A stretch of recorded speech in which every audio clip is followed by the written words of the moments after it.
Well, good afternoon. How about we turn around and shake somebody's hand? Go ahead and say hello to the folks around you. Tell them happy Ash Wednesday, happy Lent. Tell them where you caught the parade.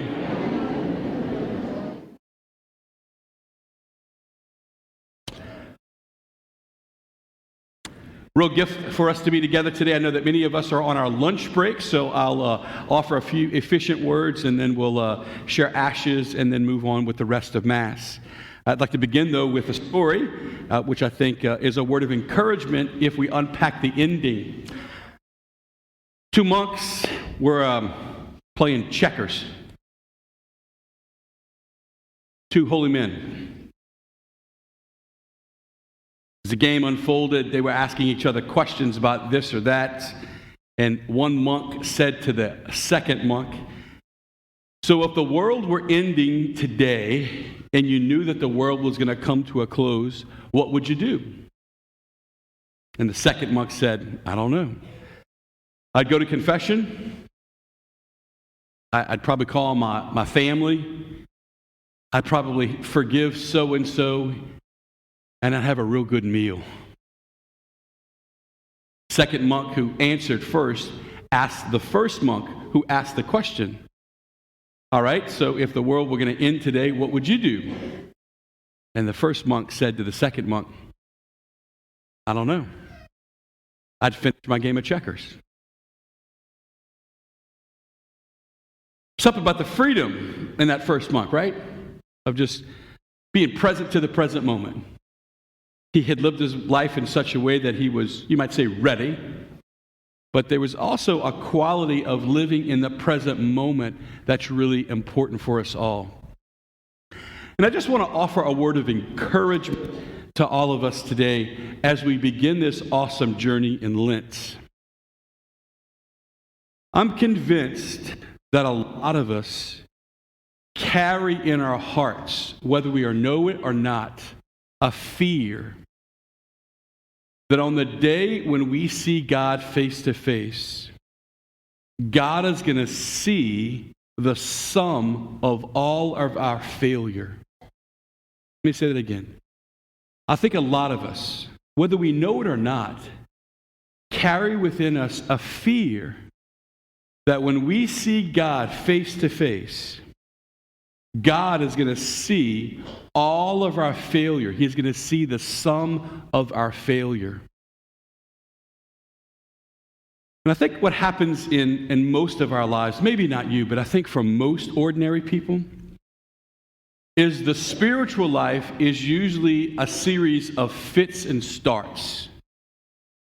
You go through a time where you're really doing well, like things are good, you feel like you're making good choices, and you feel God's presence, and He's talking to you. And then we go through a season where we kind of get distracted and turned around by life, and next thing you know, we're back to bad habits, and we're not doing what we used to do, and God seems far away, and we get our stuff back together, and we recommit, and we make some progress, and we fell off. For most of us, myself included, the spiritual life is usually a series of fits and starts.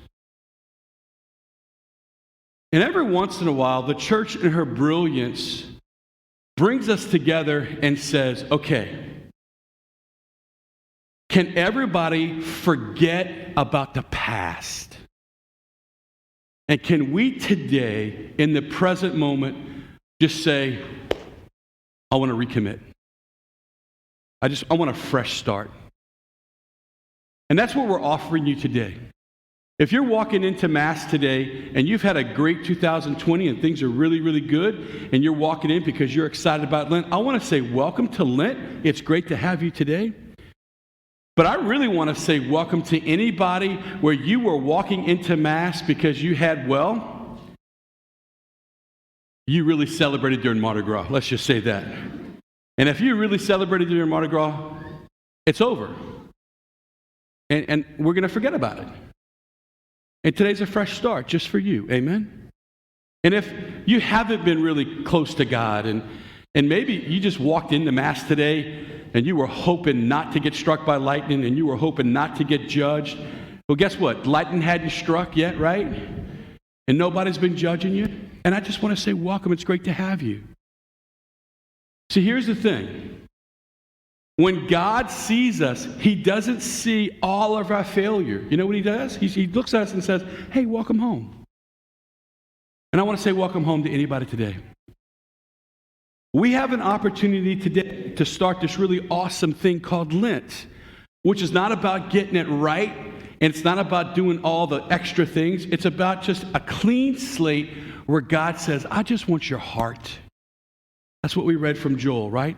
Give me your heart, not anything else.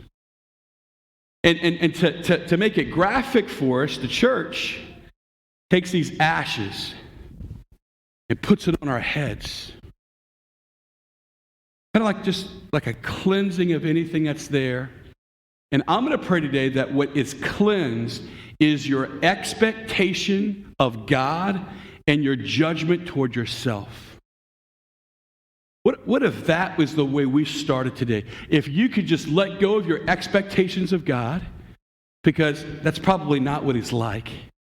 And if you could let go of your judgment toward yourself, because he does not have that opinion.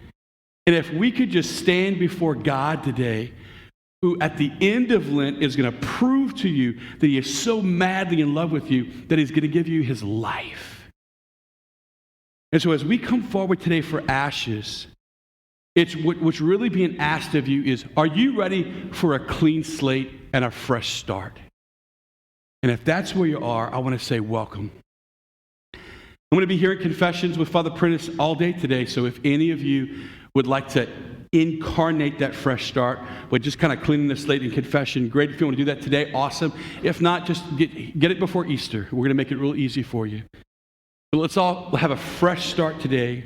God's not keeping score. I'm not keeping score. Let's start off Lent today by recommitting to God and asking him to clean the slate for a fresh start with him. Amen.